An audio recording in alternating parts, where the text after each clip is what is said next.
this is Leicester's Cultural Quarter, and what I want to talk about are 3 projects that I was involved in around discovering the stories, basically, of this area. So it's the St George's area of the city, which is about half a kilometre east of something called the Clock Tower, which is a sort of generally accepted central part of the city. From the late 19th century, this area was a bustling industrial and commercial area. It was home to hosiery, footwear and textile manufacturers who were actually exporting products throughout the world. But industrial decline after the 1960s led to factories in the area closing, and the area was actually designated as a conservation area in 1989. And now this was partly in recognition of the high quality architecture in the area and with regard to concerns about the impact on the declining industry and what that was actually going to mean for the factories in the area.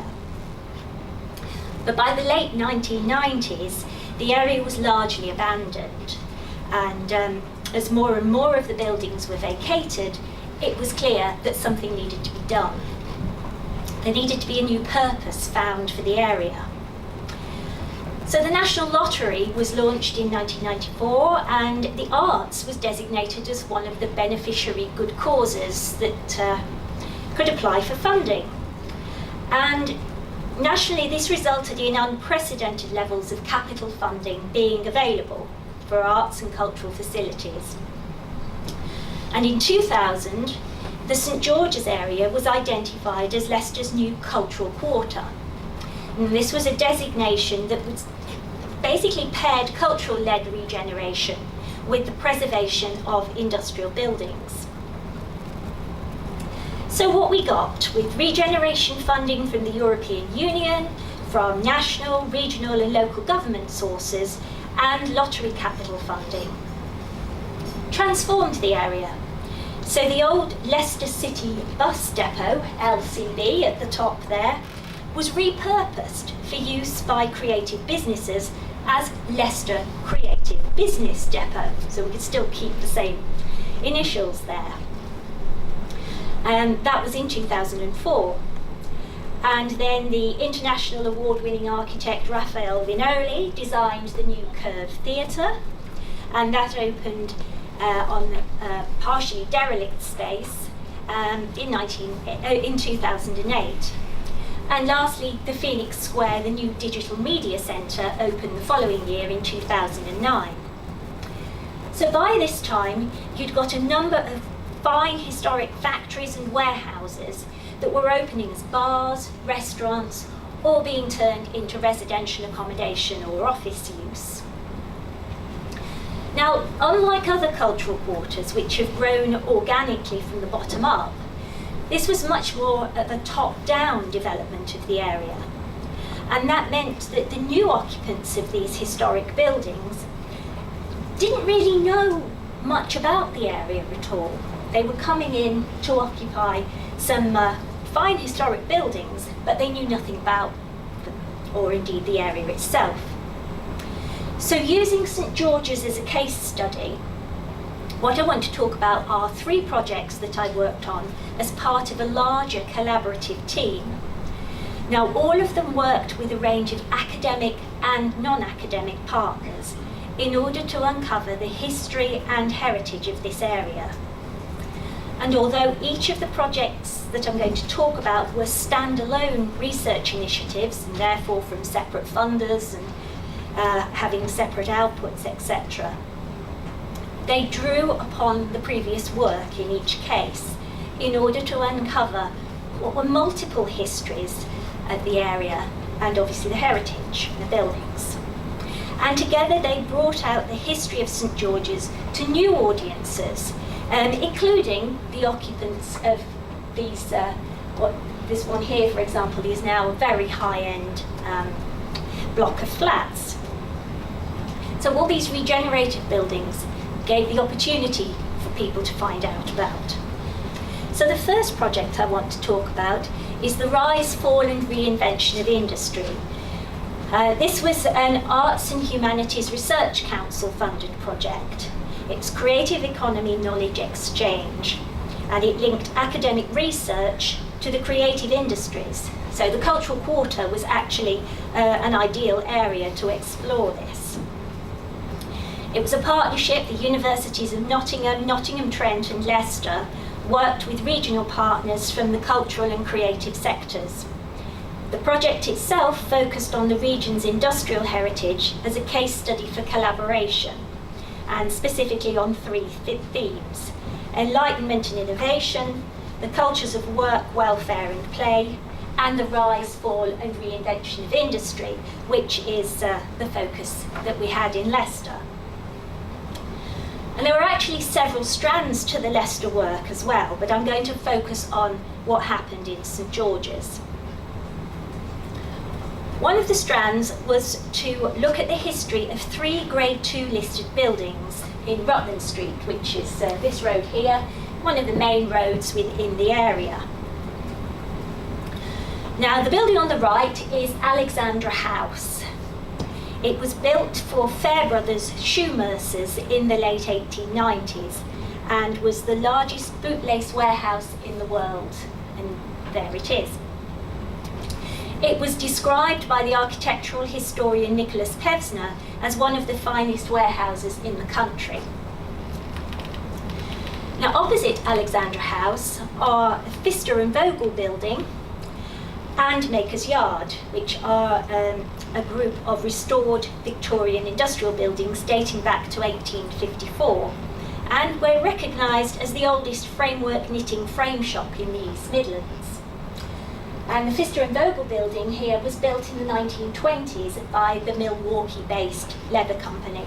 So I think you can see from the fact that you've got an investment by a Milwaukee company and you've got the level of architecture that you've got in Alexandra House, just how prosperous this area was at one point in time. So the aim of the research was to identify what had taken place in these buildings, the people who worked in them, the goods that they produced, and the changes in use of the buildings over time. So we looked at sources like planning records, photographs, local newspapers, trade directories, trade publications, all those sorts of things to actually uncover this detail. And once the archival research was complete, we held an event in the Leicester Creative Business Depot to present the results of these 3 buildings to the creative industries in the local area. We produced a catalogue of the available archival sources and had examples with things like entries from trade directories, adverts for firms like Fairbrothers, and archival images of the street itself and things that would have been produced there. Now, we displayed these both to inspire the creative practitioners to use the material in their work and to generally use archives more in their work anyway. So, the imaginative use of the archival material by creative business Munro and Witten reinterpreted the history of Maker's Yard and the place of this particular factory in Leicester's hosiery industry. As part of the City Council's European Regional Development funded regeneration of this particular building, Munro and Witten's project brought the building back into public attention by staging an event that focused on the sights and sounds of the former hosiery area. So it was engaging people not just with the physical building, but also with the atmosphere of the area during the rise of industry. And interpretation panels that were produced as part of the project are still in place today in the building. So the designers and makers that occupy the space can understand the history of where they're working and appreciate the building's place in terms of the history of the hosiery industry, but also the history of the development of Leicester's industry. The second creative project that was picked up by 2 creative businesses, Large Scale and eKit, also responded to the archival research on Maker's Yard. And together they produced something called Meeting the Presser, which was an interactive video app that contained a small film about a framework knitting machine in use, and then used the archival research for subtle prompts throughout the film to provide more information. So again, this was another project that went beyond the text and highlighted the sounds and sights of the former hosiery building. The third strand focused on the cultural quarter more widely, not just on the buildings of Rutland Street. And it worked in partnership with the Phoenix Digital Media Centre and Cuttlefish, who are a multimedia firm based there. Now, at the time, the University of Leicester had recently received the archive of the local newspaper, the Leicester Mercury, and that contained newspaper cuttings and images of the previous 50 years. So it was quite a valuable resource for the project. Again, the project drew upon traditional archival sources like local authority planning records, trade directories, etc., but also conducted some oral history interviews. And so we had quite a range of diverse materials which were included in the Cultural Quarter app. So there's over 100 photographs, interviews and information on 25 different locations in the area. Now, the oral history interviews enabled us to uncover the history of the area during that period of deindustrialisation before it was actually regenerated. And what that showed was that the departure of large firms from St George's didn't immediately result in a complete loss of industry to the area. Some of those large vacant spaces were reused by smaller companies who came in, used part of it, and produced things like socks, underwear, jeans, etc. So there was a transitional period in the history of the area. And this was also further revealed in the oral histories, which uncovered details of the nightlife of the area, especially that which had developed in some of these derelict warehouses.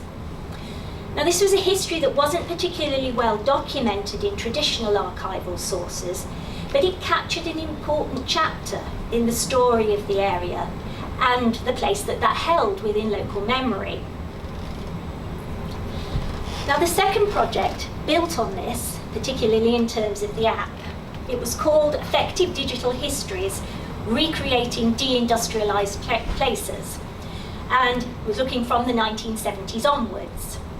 It looked at two locations within the East Midlands, one Glossop, a market town in Derbyshire, and secondly, the St George's area of Leicester.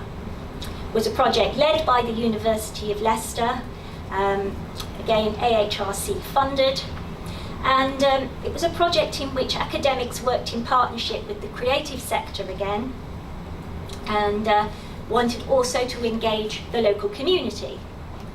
So the earlier research that had gone into the first AHRC project had demonstrated that once deindustrialisation had begun in the St George's area, the utilisation of space had become more varied and temporary.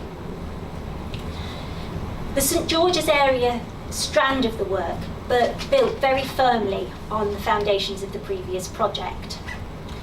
It wanted to explore the hidden and untold stories of the people who lived, worked and played in those former industrial buildings. It also built upon the partnerships that had been developed before with Phoenix and Cuttlefish, as well as linking with De Montfort University and other academic departments within Leicester University. What the previous project had done was highlighted that there was this later 20th century history to go alongside the earlier industrial past. That transition from deindustrialisation to regeneration. The industrial past was clear, but what we needed to find out about was that transition period, when groups like the Leicester United Caribbean Association, punks, goths, bikers, cross-dressers and gay-friendly organisations used this growing number of vacant spaces. So advances in technology meant that it wasn't only possible for people to access archival content about the area from their phone, as they had been able to do in the Cultural Quarter app, but it was possible for them to contribute to and comment on content. The other thing was the fact that the sounds of the areas have changed over time.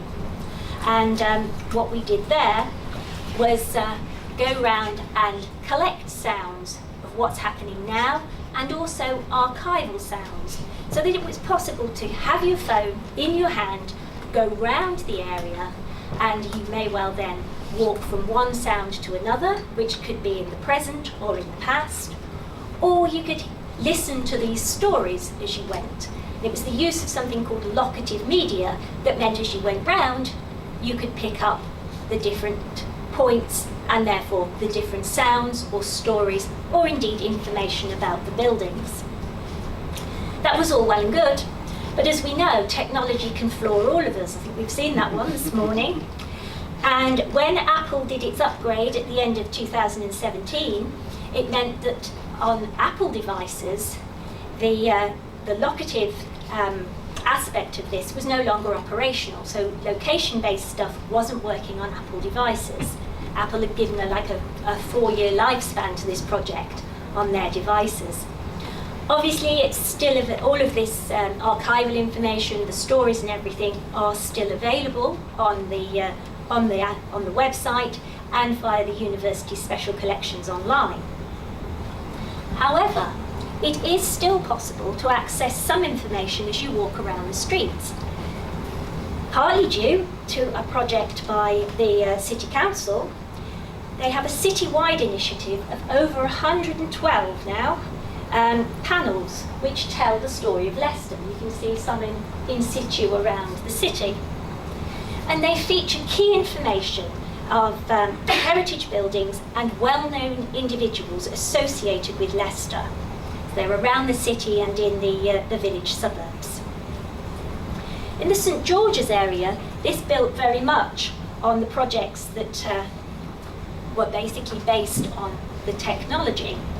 So with 3 images and around 300 words, these panels help those who live, work, or just visit the area to understand more about the history of the cultural quarter. And you can probably see at the bottom there, the story of Leicester is colour-coded. So for example, Roman Leicester, the panels are brown. Manufacturing town, they're grey. So throughout the cultural quarter, you've got panels. So this one doesn't show too well, but it's a grey one from the manufacturing story of the town. This is the modern Leicester. So this was the bus depot before it became the cultural business depot. So they tell the story of different parts of the city, and it's possible for you to walk around.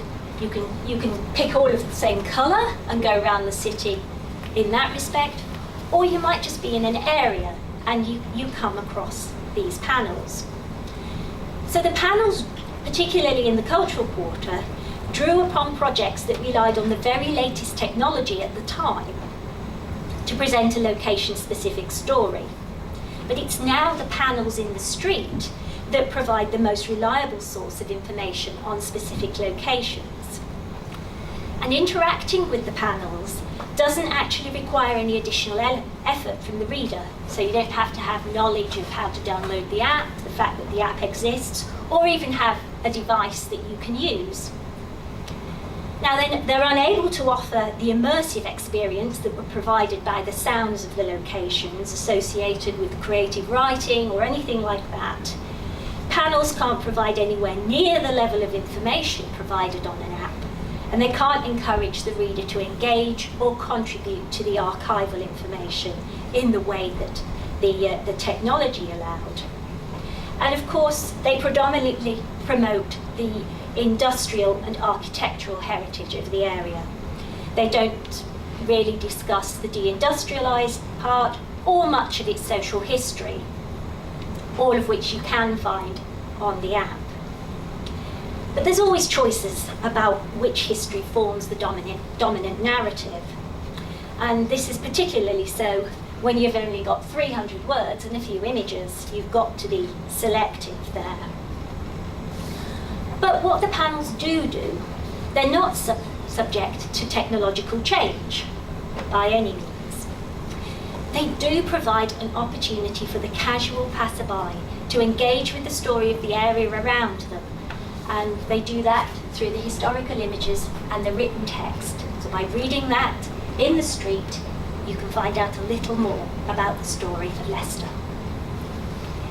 Thank you.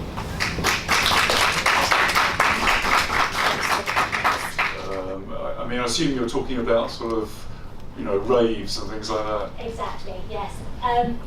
In many respects, it was interesting, the subcultures that were able to survive, if you like, in this area, kind of on the edge of town, wasn't getting too much attention at the time.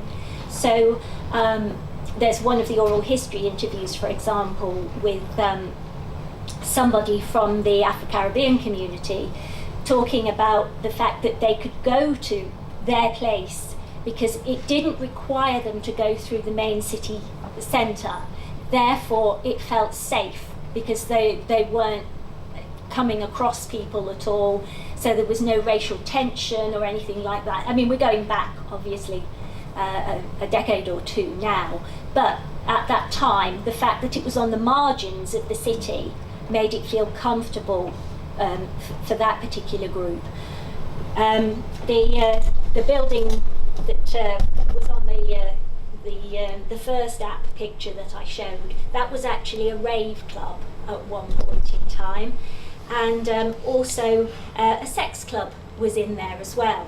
So we had a point in time a few years ago now where the Minister for Culture came to visit the theatre, and it was very interesting because I think the local DCMS rep had to make sure that he stood in a particular place so that the minister didn't catch the eye of the G spot over the road. We'll just hide that out. But it was the last of the ones to go in the clearing out, if you like. But yes, it is that interesting point where the area was in transition, and as you can imagine, not a lot of that was captured by official records. We were able to tease that out. If you are interested, there's some interesting oral histories to listen to about that.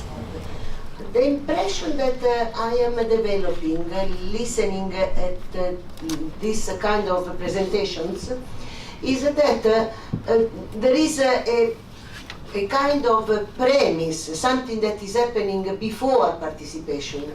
It is when the administration opens the way culture is conceived and offered to citizens, when the administration changes the mind and the way of offering culture to citizens, it is then at that time that participation can start. Because honestly speaking, I see it as a premise to participation, but not yet the participation. Am I right, or am I'm missing something? The fact that we were working with non-academic partners were, they to a certain extent were considered to be participants. So we had participants in terms of, say, for example, the Phoenix Digital Media Centre or the LCB depot. At one level they could be classed as participants because they were engaging with us and they weren't an academic institution. But also through them, so for example through the depot, we were able to access the creative businesses that were based within the building and indeed within the wider cultural quarter. They would come along. We specifically held events at the depot because it was a safe space for them. It wasn't that case of asking them to go to an academic institution that they may or may not feel comfortable in going to. Go to a space they regularly go to and talk about archives, this funny lot from up at the university, they've come to talk to us. But, showing what they can do and how they can be used in work. And then through them, accessing a wider public, the general public. So it was almost in layers, really. And as an aside, really, somebody who had a commission for a short story as part of our project has continued to use archives in their work and is currently working with Leicester Museums on a project around imperial typewriters. There was a significant strike in the 1970s, and so she has gone on to continue to use archival sources in her own work, and is now working with a group of volunteers herself, so cascading again down in that respect.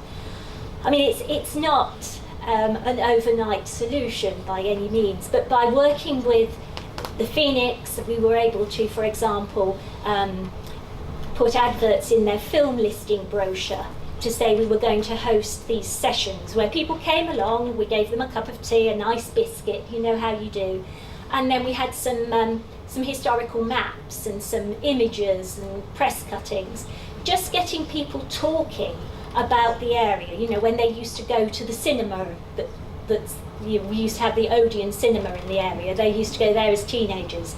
The fact that the bus depot was there meant that, you know, most people's first trip into the city on the bus started from that area. And things like that, just getting them to reminisce, and then different stories came out.